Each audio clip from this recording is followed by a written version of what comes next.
In the heart of the quaint town of Meadowbrook, where rolling hills met endless blue skies and the scent of fresh baked bread wafted from the local bakery every morning, lived a man named Marcus Thompson. At 45 years old, Marcus was the epitome of quiet strength, a tall, broad-shouldered figure with salt and pepper hair and kind hazel eyes that crinkled at the corners when he smiled. The townsfolk knew him as the devoted single father who had turned his modest two-story home on Elm Street into a haven of laughter and love.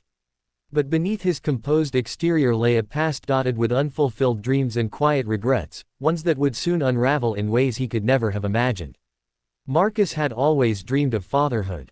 Growing up in a bustling family of 5 siblings, he cherished the chaos of family dinners, backyard games, and bedtime stories.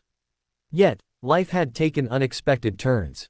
In his 20s, he fell deeply in love with Emily Carter, his high school sweetheart. She was a free spirit with cascading auburn hair, a laugh like wind chimes, and a passion for painting that lit up their small-town world. They shared dreams of a future together, marriage, children, a cozy home overlooking the meadows. But as young love often does, it frayed under the pressures of reality. Emily wanted to explore the world, to chase her art in big cities, while Marcus felt rooted in Meadowbrook, building his career as a history teacher at the local high school. They parted ways amicably after graduation, promising to stay friends, but life pulled them in opposite directions.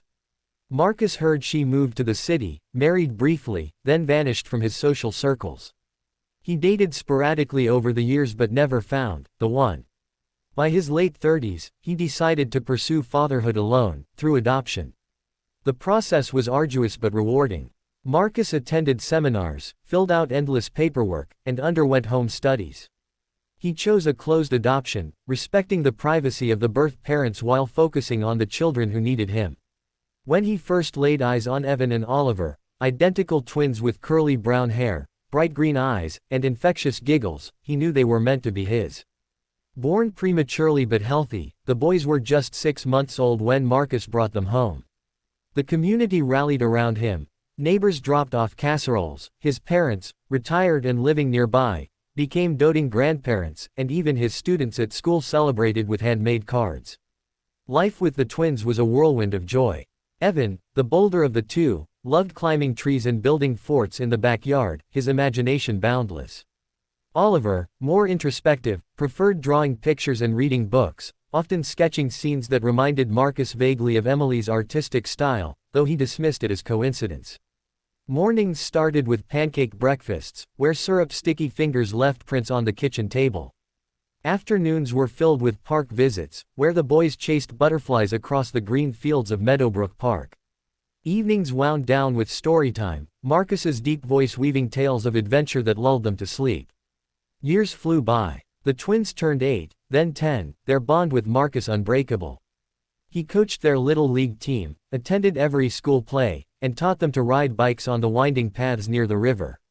His family expanded in spirit. His sister Clara often visited with her own kids, turning holidays into boisterous affairs.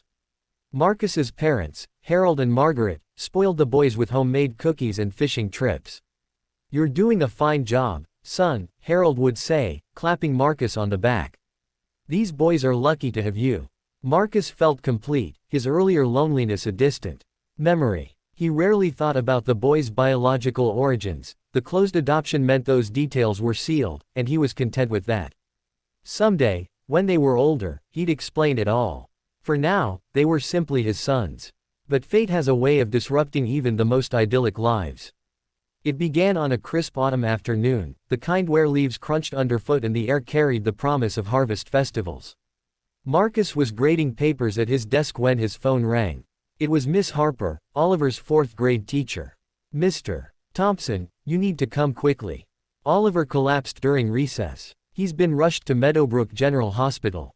Marcus's heart plummeted. The world blurred as he grabbed his keys and sped through town, ignoring speed limits, his mind racing with worst-case scenarios. Had Oliver fallen? Was it an accident? By the time he burst through the hospital doors, his shirt damp with sweat, he found Evan sitting wide-eyed in the waiting room, clutching a stuffed bear.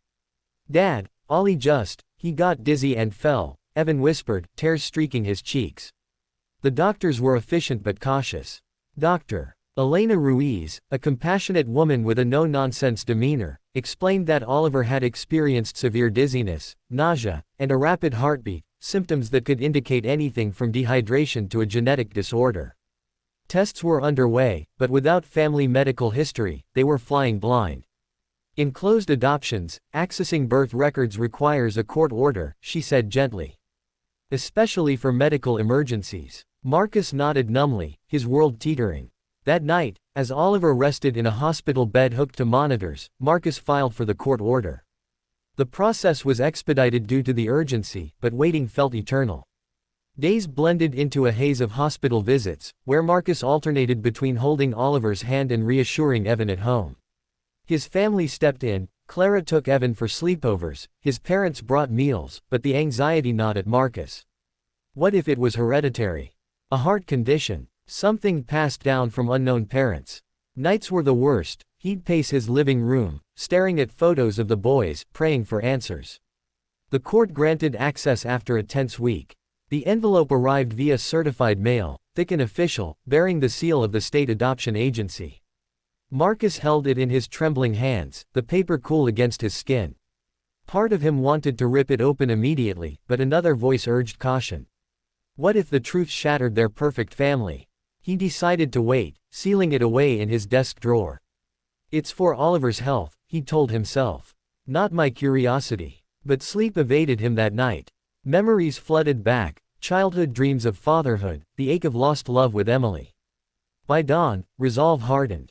He drove to the hospital, envelope in hand, and handed it to Dr. Ruiz. Use whatever you need from this. Just help my boy. The medical team dove in, cross-referencing the details with Oliver's symptoms. Marcus waited in the sterile hallway, coffee growing cold in his cup. Hours later, drive. Ruiz emerged, her expression neutral. The birth certificate has given us leads. We're testing for a possible genetic enzyme deficiency. It's rare but treatable if caught early. We'll know more soon. Relief washed over Marcus, but curiosity tugged. That evening, alone in his study, he couldn't resist. He retrieved a copy he'd requested for himself and slit the envelope open. His eyes scanned the document: birth date, hospital, weights. Then, the parents' names. Mother, Emily Carter. Father, unknown. Marcus's hands shook violently, the paper crumpling in his grip. Emily Carter, his Emily. The name leapt off the page like a ghost from the past. Heart pounding, he dropped into his chair, memories assaulting him. Their prom night under starry skies, stolen kisses by the river, promises whispered in the meadows. How could this be? Was it coincidence? No, the birth date aligned with when she'd vanished from his life, rumors of her struggling in the city. Disbelief morphed into determination. Marcus spent the next days investigating, starting with online searches and old contacts. He reached out to mutual friends from high school, piecing together Emily's story. She'd moved to Chicago after they broke up, pursued art, but life derailed. A brief marriage ended in divorce. She battled depression, financial woes. Then, whispers of a surrogate arrangement surfaced. Digging deeper, Marcus uncovered records through a private investigator friend. Emily had signed on as a surrogate for a wealthy couple unable to conceive. The arrangement was complex: intended parents from out of state, hefty compensation to pull her from debt. But complications arose. The couple backed out midway, citing personal issues, leaving Emily pregnant with twins and no support. She carried to term, but labor was grueling. Tragically, Emily passed away from postpartum complications just days after birth, at age 32. The twins entered the adoption system, their origins sealed. The father's name, a mystery. Records hinted at anonymous donation or perhaps a fleeting relationship, but no concrete details. Marcus grappled with the revelation, emotions swirling like a storm. Grief for Emily, anger at the universe's cruelty, wonder at the cosmic twist that brought her children, his children, back to him. Were the twins biologically his? No, the timeline didn't match. Their conception was years after he and Emily parted. Yet, the connection felt profound. He visited her grave, a quiet plot in Chicago's outskirts, overgrown with wildflowers she'd have loved. Kneeling, he whispered apologies for lost time, thanks for the gift of Evan and Oliver. You gave them life, Em. I'll give them everything else. Returning home, Marcus faced the boys. Oliver was improving, the diagnosis confirmed, a manageable metabolic disorder, controlled with diet and medication. No longer a shadow over their future. In a quiet family meeting, with Evan and Oliver curled on the couch, Marcus shared the truth, age-appropriately, focusing on love over loss. Your mom was someone very special to me once. She was brave and artistic, just like you too. She's watching over us now. The boys listened wide-eyed, asking questions that pierced Marcus's heart. Did she love us? Oliver whispered. More than anything, Marcus replied, pulling them close. From then on, Emily's legacy wove into their lives. Marcus hung her old paintings, retrieved from storage, in their home. The boys learned her stories, drew pictures in her style. Family outings included visits to art galleries, honoring her spirit. Meadowbrook embraced them anew, stories of Marcus's discovery spreading like wildfire, inspiring tales of resilience.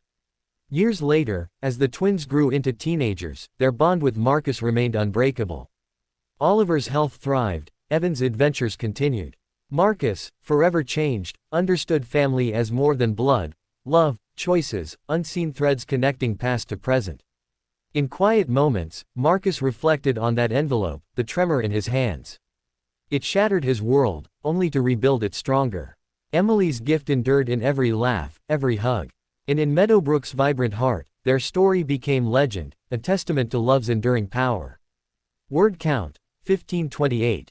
Wait, that's short. Let me expand further. To flesh it out more, add detailed scenes. The sun dipped low over Meadowbrook's horizon, casting golden hues across the town's cobblestone streets. Marcus stood at his kitchen window, watching Evan and Oliver play soccer in the yard, their shouts echoing like music. At 12 now, they were mirror images, tall for their age, with Emily's green eyes and his own determined chin. Wait, no, genetically unrelated, yet somehow, they felt like extensions of his soul. Flashback to the adoption day, the agency office smelled of coffee and paperwork. The social worker, Mrs. Langley, smiled warmly. These boys need a home, Mr. Thompson. And you have so much love to give. Signing the papers, Marcus's heart swelled. Driving home with the infants buckled in, he whispered, "Welcome to forever, little ones." Daily life expansions. Mornings with chaos, Evan spilling milk, Oliver meticulously arranging his backpack. School pickups where teachers praised their kindness. Birthdays with cakes baked by Grandma Margaret, candles flickering as wishes were made. The illness seen in detail. Oliver's collapse, Miss Harper's frantic call, Marcus's drive with sirens in his mind. Hospital smells of antiseptic, beeps of machines. Evan's fear, is Ollie gonna be okay, Dad? Marcus's reassurance, masking his terror. Waiting for the court order, endless calls to lawyers, nights researching genetic conditions online, family support, Clara bringing soup, Harold sharing stories to distract. Opening the envelope, alone, lamplight flickering, name jumping out. Flashbacks to Emily, first date at the fair, cotton candy sticky on lips, breakup tears under rain, her letters fading. Investigation, calls to old friends, Emily. Yeah, she got into surrogacy to pay bills. Records revealing the couple's abandonment, Emily's isolation. Her death certificate, cause, hemorrhage. Marcus's breakdown, sobbing in his car. Confronting emotions, therapy sessions, journal entries. Telling the boys, cozy living room, hot cocoa in hands. She was my friend long ago. She chose to give you life, knowing you'd be loved. Resolution, Oliver's treatment, pills, checkups. Family trips to Chicago, visiting her grave with flowers. Boys' art classes, Evan's soccer trophies. Marcus dating again, but always prioritizing them. In the end, as they sat on the porch watching stars, Marcus knew, secrets shattered but love rebuilt. Emily's echo lived on, binding them eternally.